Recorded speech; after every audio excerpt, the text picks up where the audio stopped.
The brand new season for World of Tanks console is out, featuring the season Overlord.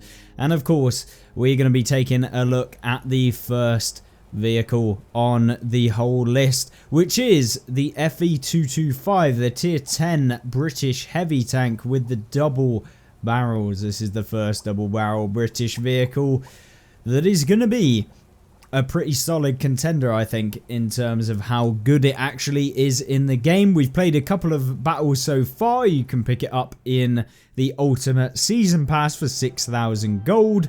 And of course, this one has quite a few unique things about it. One of them being that you have the double barreled, so you can either fire one barrel or two, but this one's slightly different from some of the others, whereby you can only fire a single shot when you have both shells reloaded. So you have to have both of them loaded in order to fire one, as opposed to some of the other double barreled where even if you've got one loaded, you can fire that one and then reload both of them.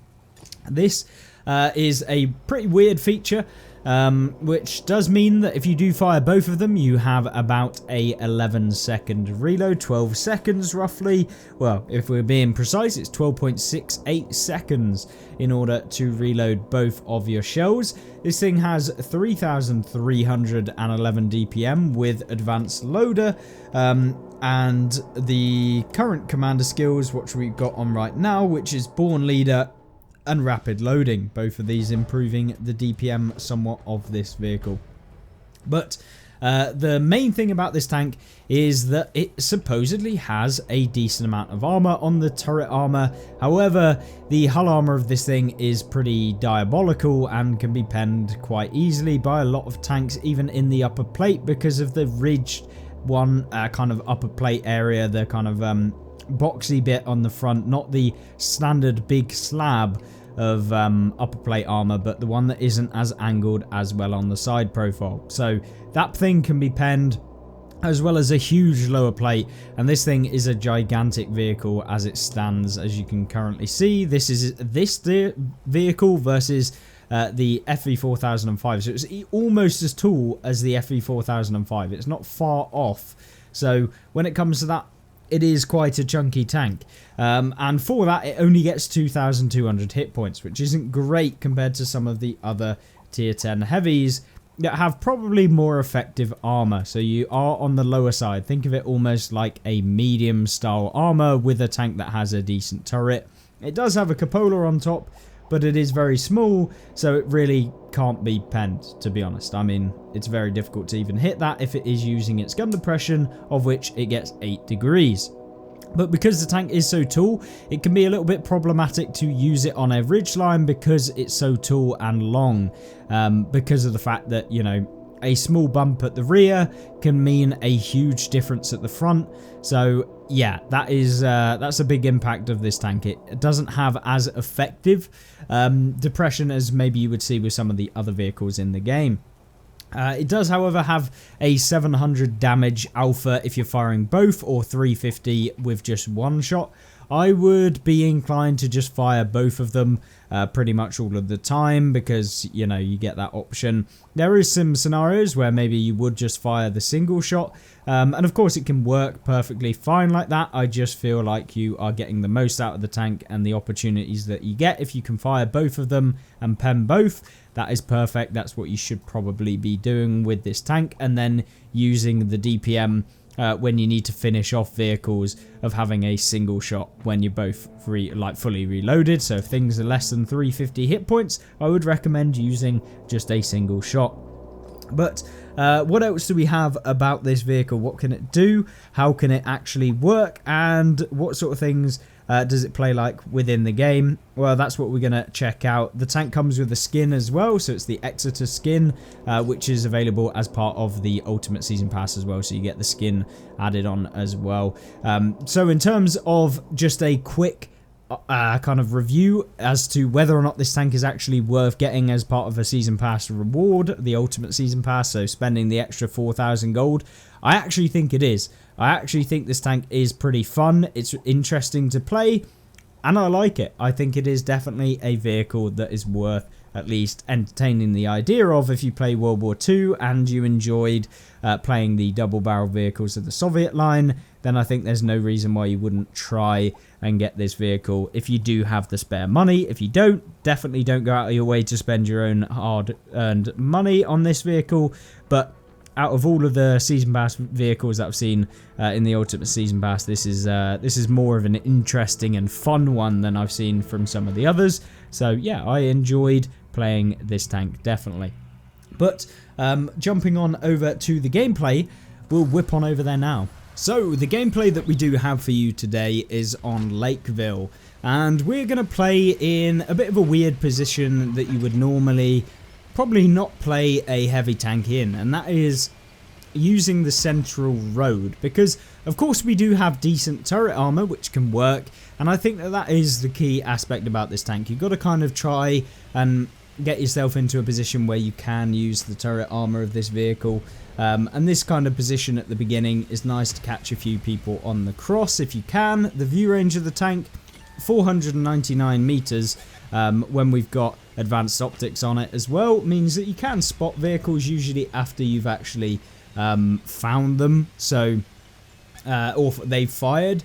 It's not as good as maybe you would like, but you can see we do get hit by a Leopard PTA in the side of the turret, I believe, which can definitely be penned if your side of the turret is exposed. So you kind of want to make sure your frontal armor is always pointing towards the opponents. And to be honest with you, angling in this tank is not particularly the best idea, as the frontal tracks, basically you can be tracked and penned quite easily. We go for a blind fire there as we saw a tree come down, and now we are basically waiting for some shots to line up. I'm waiting for my team to push into the center before we decide to push further forward. And you can see here, you can get some shots into the town if you do kind of push up a little bit. You can see that we are basically feathering a shot against this T95, and we land both of them, unfortunately low rolling by 80 damage as to the 700 that we should have done. Now we swap over to the single shot here, and hopefully we can get a shot into the cupola of this guy. We do, but unfortunately for me, it doesn't actually pen, which kind of sucks. But it is what it is. Sometimes you don't always get what you want. But we do have a bar, we have another TD, the Jaegeru, who is kind of going pretty ham on our team on that side. So we are going to now try and make a flanking play. So we're going to push into the center over here. We want to try and provide some cover because there could be some TDs at the back. We launch a shell on the move at those two guys because the accuracy with vert stabs is pretty darn good. And now we're just going to make sure that we expose ourselves to as little of the enemy as possible. We land a shot onto the Object 257's lower plate there. And now we are in a pretty safe spot. We've got a Leopard PTA who's reversing, so there's no issues there. We got a little bit of assistance damage because we spotted for our team those guys that were kind of farming them from their hill, which is really nice. And of course stopping them from basically pushing.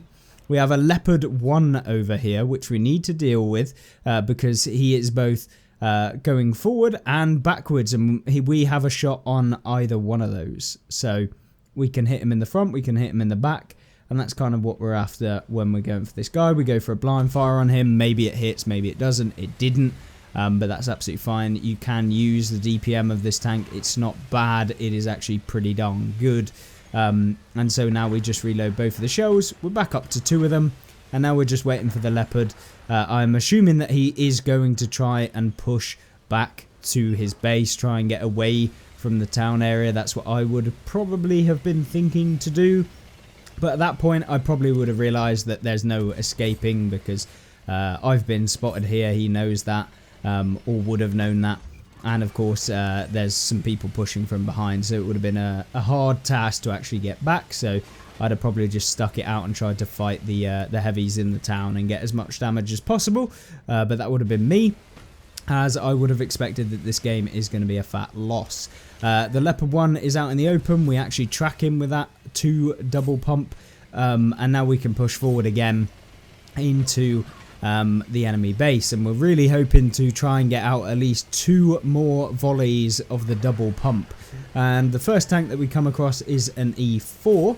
Now the E4, he does miss, and so we try and go for the lower plate, but because we're so high and up a slight ridge, we can't actually get the depression to shoot him in the lower plate on the left and right. But what we do is push into him to track him, and we get some more assistance. And now we're going for the cupola weak point with the standard rounds of 272 penetration, by the way. Very, very good.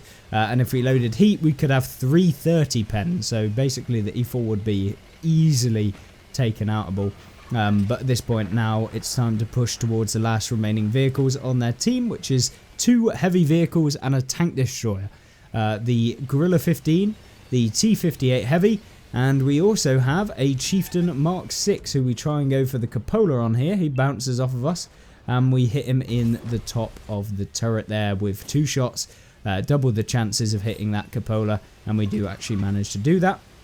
The Gorilla 15 can one-shot me, and the T-58 heavy can definitely one-shot me as well, so this is a bit risky, but we back up, we try to get 2 shots into the Gorilla, but only 1. That's absolutely fine. But now comes the point at which you can swap to just the 1 shell, because the Gorilla 15, he's only on 187 hit points, so why would I fire both when I could just fire 1? We now wait to get the double pump onto the T-58, swapping back using the left D-pad button to get a double pump into the T-58 heavy. And we're going back for another one. Hopefully we can get one onto him, but no, the Ruthless comes out of nowhere with its absolutely broken alpha, as with the period of time where Wargaming introduced just about 1 million tanks with 1500 alpha.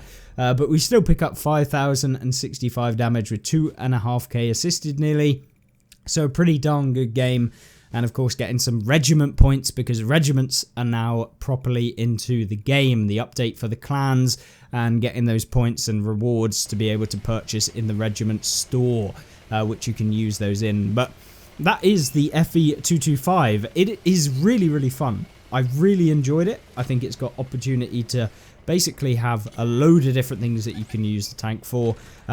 Is it amazing in terms of armor wise? Is it broken? Absolutely not. I don't think it's broken, but it certainly can have some really good games. I think the potential is there to have, you know, those 10k damage games, because you do have the DPM and you do have the alpha when you are churning out both of those shells at the same time. So overall, really, really happy with this vehicle. Hopefully you kind of enjoyed this one. I actually think it would be worth getting if you do have the spare gold, or you simply are wondering, should I spend the extra 10 to 15 pounds to pick this vehicle up on the season pass over the standard one.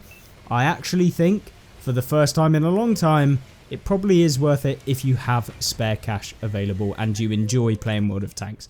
But that is it. The FE225, really enjoyable tank. I think it is somewhat well balanced with a lack of armor, but good DPM and something a bit more nuanced than some of the other vehicles. More interesting vehicle than some of the others. So yeah, the FE225, an interesting, fun tank to play that is actually a great season pass edition. Unfortunately, it's locked behind the ultimate season pass. It would have been nice to be just the season rank 100 reward, but hey ho, it is what it is. But that is that. Hopefully you enjoyed. If you like it, like the video. Of course, subscribe if you want to see some more. We'll be doing all of the other season pass vehicles very shortly, and I will see you in the next one. Have a great rest of the day.